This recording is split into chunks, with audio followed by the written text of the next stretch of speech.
everyone, TeriGigi here. I'm at the Mermaid Cottage by myself, and I've been thinking about a lot of things lately, which can sometimes be dangerous, but I thought I would share some of my thoughts with you. I haven't formed them in my head yet, so I'm just gonna tell you what I've been thinking. I'm sitting here in front of the fire. You can tell I built it because it's pitiful. Last weekend, Scott and I came to the house. We both drove because I have an appointment tomorrow here in Pensacola, so he had to go back and go to work. So I said, I'll just stay this week and decorate the house for Christmas. And I can't tell you what a lovely, lovely week it's been, with a lot of solitude. Last year at New Year's, I put a video up about my theme for last year was simplicity. And I really think I pretty much carried that out throughout the year, other than I traveled a lot. So I stayed and I decorated the house, and y'all, I've just had such solitude and peace, and I've just been listening to music, Christmas music. And Scott and I have been in Christmas mode for about 2 weeks now because we just want to enjoy the whole holiday. I think November 1 is the beginning of the holidays, and that doesn't mean you're letting go of Thanksgiving. That's part of the holiday season. Is Thanksgiving is the gratefulness and everything, and then Christmas is Jesus's birth and Santa Claus and all that. So it's a season.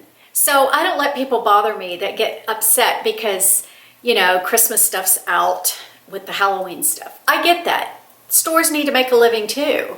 All those families are depending on us all buying a lot of stuff. So they get it out early, especially for people like me that like to decorate early, or a lot of people want to do crafts for Christmas and get those done, you know, little DIY projects, and the stuff needs to be out. So instead of looking at that disdainfully, look at it with a little humor and gratefulness that we have in this country the ability to shop for Christmas in October.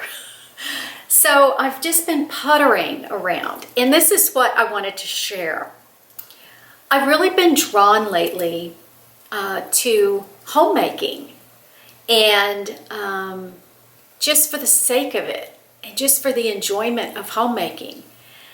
And I watch a lot of productivity videos a lot because I love to be productive. But what that's done to me is when it's time to clean, I set a timer and I run around cleaning as fast as I can and get it done like it's a torture thing. Like I have to get this done in 30 minutes, or if I have to spend 45, that's just terrible.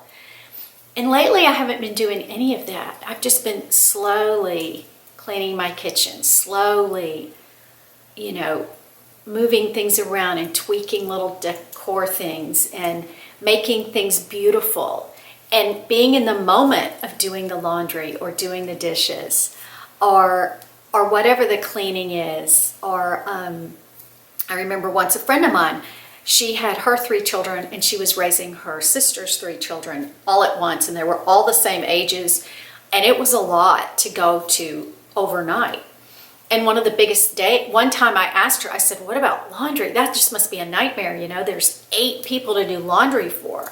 And they live by the lake, and so all the kids are in and out. There's beach towels and just everything, you know. Just towels of the bathroom would make me crazy. But she said this: I love doing the laundry because I do it in solitude. No one else comes to the laundry room with her. It's quiet. The clothes wash themselves, they dry themselves, and then she sits down and folds all these fresh, clean smelling clothes and puts them in neat little piles and then delivers them to the rooms. And there was satisfaction that she found in just the warmth of the laundry and the whole thing. And I was just like, that has always stuck with me. That has always stuck with me, and I kind of thought, you know, that's how I want to be now. Don't dread the laundry. Do it with intention. And the other thing that's really been on my mind lately is taking care of Scott. As you know, or probably can tell, Scott and I are very self-sufficient people. We're not joined at the hip. We are joined in the mind, but we don't have to be together all the time or we freak out or something. we're very self-sufficient in that way. But I mean, in the fall, I started spending a lot more time at the apartment.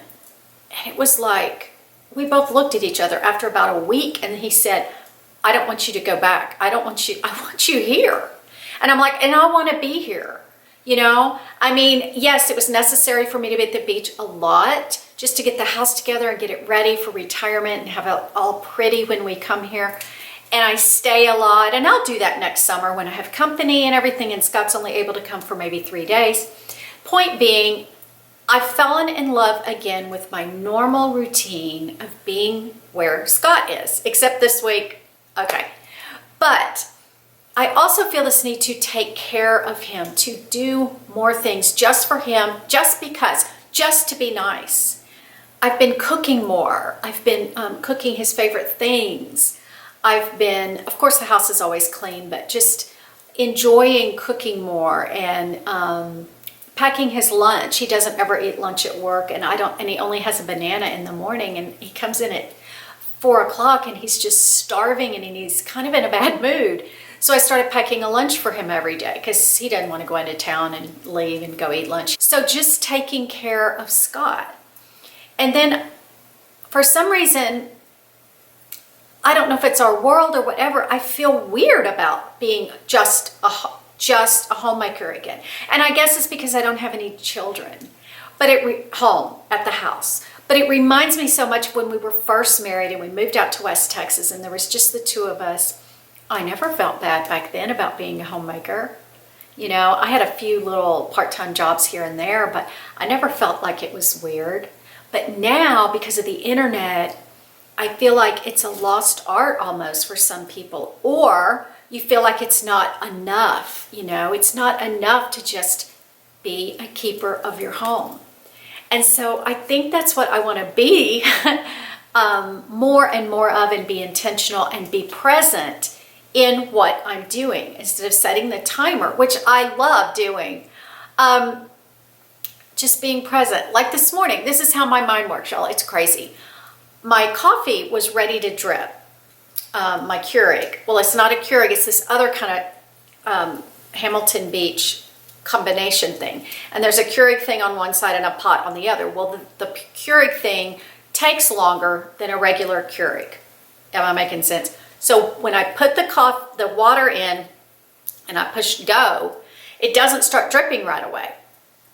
So I thought, oh, okay, can I get the dishwasher loaded before my coffee drips? That's the kind of thing I do all the time.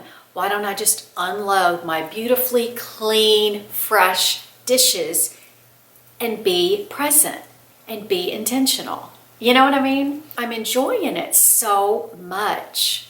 And I'm not buying things, you know, that spending freeze really reframed my mind. And there were like, in normal times, there were 4 or 5 different things I wanted for the house right away that I was going to run out and get for Christmas stuff. No, I didn't do it. I did not leave the house. I took what I had and I remixed it up or redid it or just changed it around, and I completely was able to decorate the house without buying anything.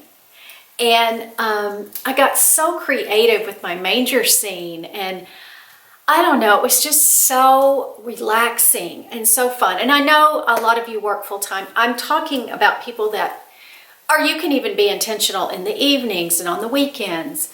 And then those of you that are home now, maybe retired, or you're with your husband and you're going through that transition,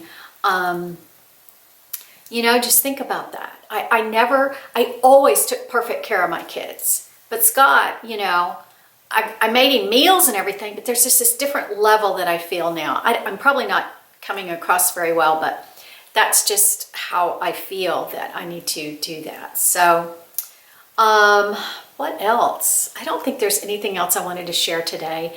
Just let me know in the comments if any of this resonates with you, or what you think of it, or if you're a homemaker, or if you only a homemaker. I hate to say that, but you know what I mean. Or housewife, or whatever you call it. after your kids have left home. How do you feel about that? Now, last night I cooked a really nice dinner for my neighbor across the street. We just sat and talked and had a really nice meal, and it was so pleasant because there was just time. It was just, there was no rush, you know, it was just time spent. And maybe I'm just getting old. That's probably part of it too. But yeah, that's it. I'm about to do a Christmas tour so that I'll have that ready to put up after Thanksgiving of this house, how I decorated, and I'm going to decorate the apartment this year because there's no point in not having Christmas at both places that we live. Oh, I want to share one more thing. This is so amazing. God is full of surprises. I mean, totally full. We are going to go to Florida for Thanksgiving, and I get to see Lorelai and, of course, my daughter and son-in-law. And then for Christmas, we're going to Houston to see our daughter and her family and our son in Houston for Christmas. And that was great. I was going to see all my grandkids during the holidays, and that was wonderful, and I was super happy about it. And Scott and I were doing the driving both places. Well, then my oldest daughter says to me, well, they're taking their kids on a little surprise trip after Christmas on in the 1st of January. And she said, well, you know, we were thinking if you want, when you leave here on the 27th, you could take the kids home with you to the beach. I'm like, oh my gosh, yes. And then they said, we'll come over and get them and stay overnight, and then they'll go on their trip because it's over on this side of, you know, the country. And so I got so excited that I was going to have Luke and Layla here again for about 5 days, all to myself. And then I started thinking, okay, I called Lexi and I said, hey, you know, Luke and Layla are going to be here with Scott and I for about 5 days after Christmas. Is there any way Colin and you could drive over with Lorelai and then the 3 cousins could spend time together?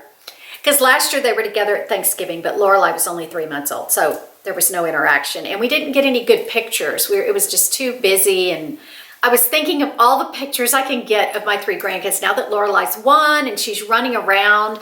I know they are going to adore her. So Lexi said, yes, we'll come for a couple of days. So y'all, I'm going to see 1 of my grandchildren at Thanksgiving, 2 of my grandchildren at Christmas, and then I'm going to have all 3 of them here in my house for a couple of days and get to see them interact together and get to know each other.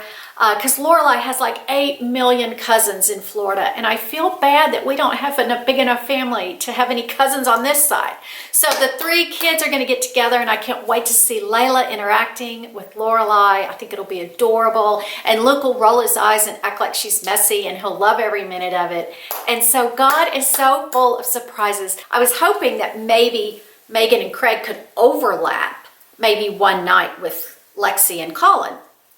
And I thought, oh, that probably won't happen. And it probably won't just because of work schedules. But I was thinking, okay, where would I put everybody in this tiny house? What am I going to do? What am I going to do? Well, first of all, I figured it all out where everybody could be.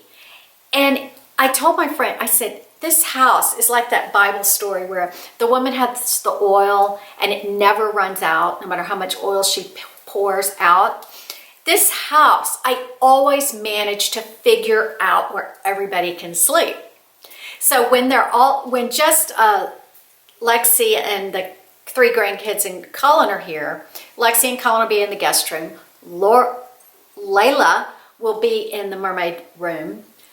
Luke will sleep on the couch because that's where he wants to be with the TV. I let him watch maybe one thing after we all go to bed. And then Lorelai's pack and play is going to be in my giant laundry room, which is off of our bedroom, which has a door. It's the perfect little tucked away place for her to sleep or nap, away from all the noise out here. And I just feel like, it's like, I told my daughter, it's not exactly a Harry Potter room, but she's sleeping like the maid, you know, that sleeps in the laundry. Anyway, so that's how I figured that out. And then if Megan and Craig show up and they overlap, Megan and Craig will sleep on the sleeper sofa. Everyone else will be in place. And then I have a double-sized blow-up bed that Luke can sleep on in the floor. Well, it'll be on the floor, but it's a nice big blow-up bed. And I just realized I can just sleep as many people as I need to. I just make it work. And it's just so exciting, and I'm so grateful and thankful that God just gives me all these great ideas of how to make things just wonderful for people. So that's it for today. I just thought I'd share. So leave a comment if you can, and I'll talk to you later. Bye.